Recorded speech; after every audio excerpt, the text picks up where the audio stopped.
This video is brought to you by Brilliant. It's been exactly a year since Russia launched their invasion of Ukraine. In that time, we've seen the Western world, including the UK, come together to impose a set of unprecedented sanctions on Russia, both of individuals and of the government itself. So in this video, we're going to explain what sanctions the UK has imposed on Russia, look into whether these have been effective, and ask what more the UK government might do. We're going to break this video down into two sections. First, we're going to explain the sanctions the UK has imposed on Russia. Then, in the second section, we're going to examine these sanctions, looking at some issues surrounding them. To help us unpack this, we were joined by the UK Sanctions Minister Anne-Marie Trevelyan, who gave us insights into this. Anyway, let's start by explaining the sanctions. Sanctions on Russia were imposed by the UK long before the 2022 invasion. Back in 2014, the Russian state invaded Ukraine and successfully took control of Crimea.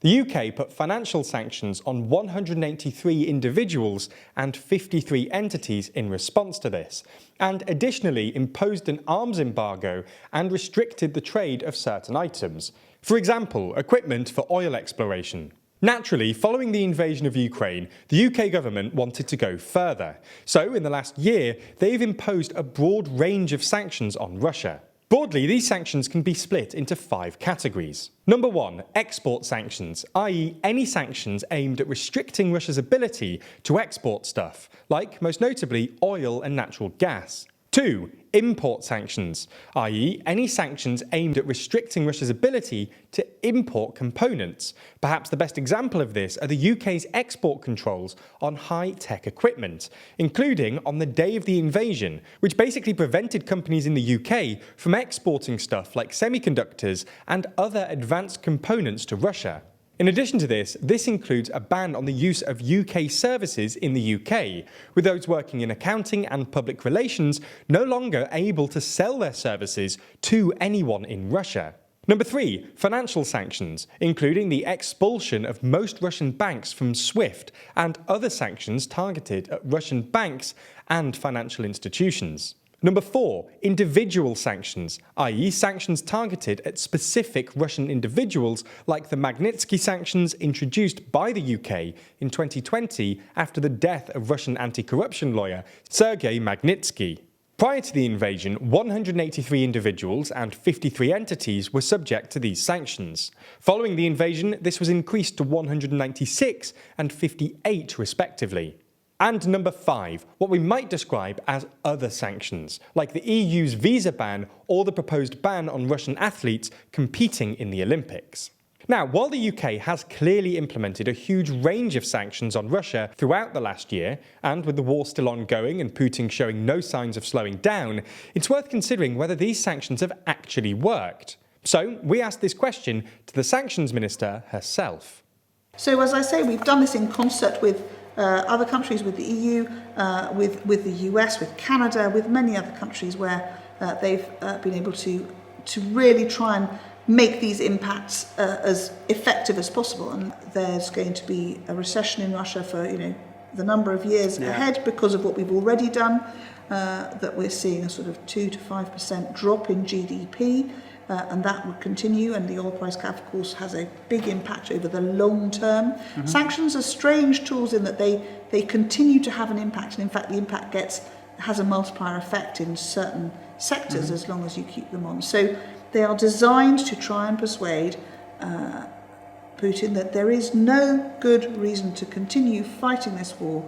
Peace in Ukraine is the only way that we can get to a point where we can start to have a sensible conversation again. As long as he continues to run this illegal invasion of a neighbouring country, we'll continue to do all we can to use the sanctions tools we have to restrict his ability to succeed. Now, UK sanctions against Russia have been increasing through the last year. While some of these by design just hurt Russia, some of these have also had an impact here in the UK, notably the Russian export ban on oil and natural gas. This has driven energy prices and inflation up here in the UK and around the world, and has been one of the main drivers of the current cost of living crisis. An Ipsos Mori poll from January found that globally there were some signs that Ukraine fatigue was starting to set in. Only 66% of those asked said that their country should take in Ukrainian refugees, down 7 points since March 2022.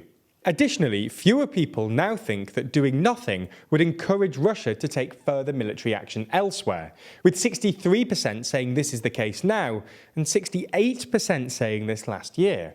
So we asked Minister Trevelyan whether the government is concerned about so-called Ukraine fatigue.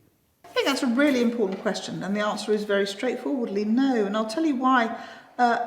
First of all, we saw, I think, the horror, not only by the British people, but around the world, of Putin's illegal invasion of Ukraine a year ago. The horror that in Europe, somehow there was anyone who thought it was okay to invade and cross someone else's sovereign borders. And the British people were extraordinary, both in their condemnation, but also in their generosity of spirit towards the Ukrainians in the many ways that they needed help. Obviously, urgency in terms of all sorts of things, but in terms of opening our doors and the welcoming refugee scheme that we set up. So, while the Minister believes that the British public will still support sanctions, is there really much further to go?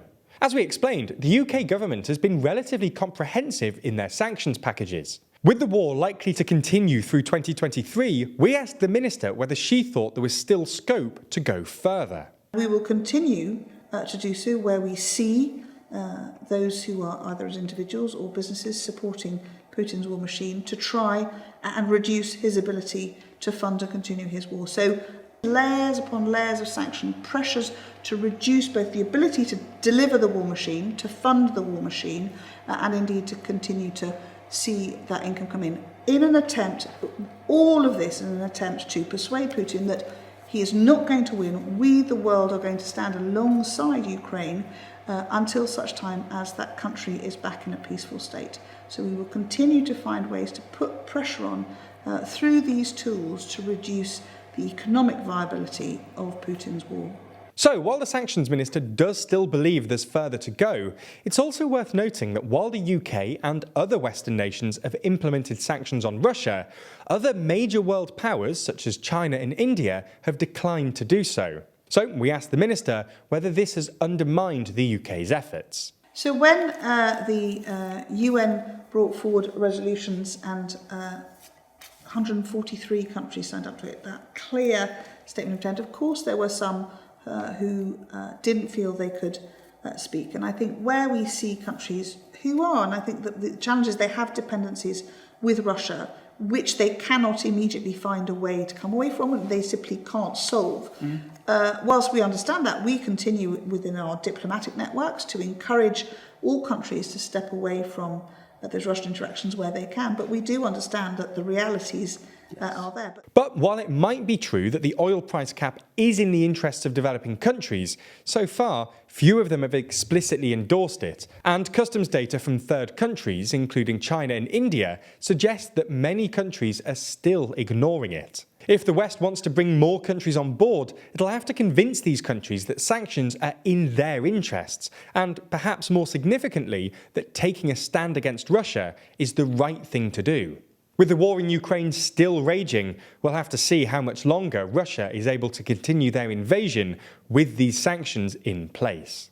Ultimately, we all want to be that person who learns something new every day. And that makes sense, because everyday learning keeps us sharp and makes us, and the world around us, more interesting. But the reality is, it's hard to do. That's where Brilliant.org comes in. That's because Brilliant.org is the best way to learn vital skills like maths, computer science, and decision-making interactively. Brilliant has thousands of lessons, from foundational and advanced maths to the latest artificial intelligence, data science, neural networks, and more, with new lessons added monthly and staying on top of the latest developments and trends you hear about in news and even our videos. The course on the joys of problem solving is a particularly great place to start, running through the fundamental decision-making processes that experts and even politicians make every day. Or at least the good ones. So to take a positive step in your learning, check out everything Brilliant has to offer, free for a full 30 days. Click our special link in the description. The first 200 of you will get 20% off Brilliant's annual premium subscription.